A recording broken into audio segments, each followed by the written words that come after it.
Hello everyone, তোমাদের সাথে একটা মিনি ভ্লগ শেয়ার করতে এলাম। দিনটা ছিল অষ্টমীর। আমি এদিকে প্রথমে ফেস ওয়াশ করে স্ক্রাব করে নিই, তারপরে এই মাড মাস্কটা ইউজ করছিলাম। আর এই সমস্ত প্রোডাক্ট ছিল ফরএভার কোম্পানি থেকে, যেটা ভীষণ ভালো। প্রত্যেকটা প্রোডাক্ট আমি প্রায় 1.5 মাস থেকে ইউজ করছি, খুবই ভালো।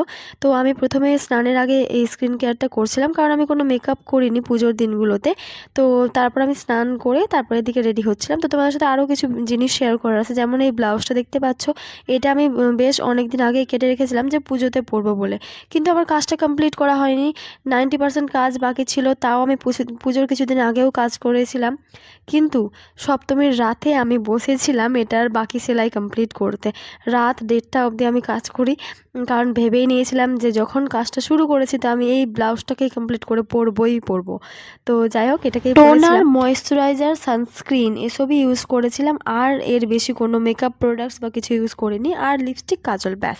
তারপর রেডি হয়ে বেরিয়ে পড়ি। এটা ছিল আমার ফাইনাল লুক।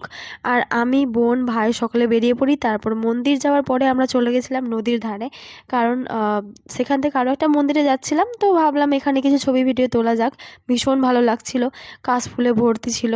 তো তোমাদের সাথে একটা ছোট্ট ক্লিপ শেয়ারও করেছিলাম, তোমরা দেখেছো আশা করি। তো এখানে আমরা কিছু রিলস শ্যুটও করেছিলাম। সত্যি ভীষণ ভালো লাগছিলো। তারপর সেখান থেকে চলে যাই মন্দিরে। তো মন্দিরে গিয়ে বেশ ফাঁকাই ছিল, তো এখানে বসেও একটু ছবি তুলে নিয়েছিলাম। আর মাকে দেখে এত ভালো লাগছিল। আর সেদিন আমরা মন্দিরে বেশ অনেকক্ষণ বসেও ছিলাম, কারণ খুব ভালো লাগছিল মায়ের কাছে বসে। এখন যখন আমি ভিডিওটা এডিট করছি, আমার শুধু মনে হচ্ছে এত তাড়াতাড়ি পুজোটা চলে গেল। ওই যে পুজো আসতে আসতে ব্যাপারটা সত্যি ভীষণ ভালো। ওই আনন্দ অনুভূতিগুলো আলাদাই। আর পুজো এলে যে এত তাড়াতাড়ি কেটে যায়, কিছু বলার নয়। চোখের পলকে পুজোটা শেষ হয়ে যায়, কী করে জানি না। তো যাই হোক, তো এটাই ছিল আমার অষ্টমীর দিন। তোমাদের সাথে শেয়ার করলাম এই ছোট্ট একটা ভিডিও। কেমন লাগলো অবশ্যই জানিও। এরপরে আমি তোমাদের সাথে আরও ভিডিওগুলো ধীরে ধীরে শেয়ার করব।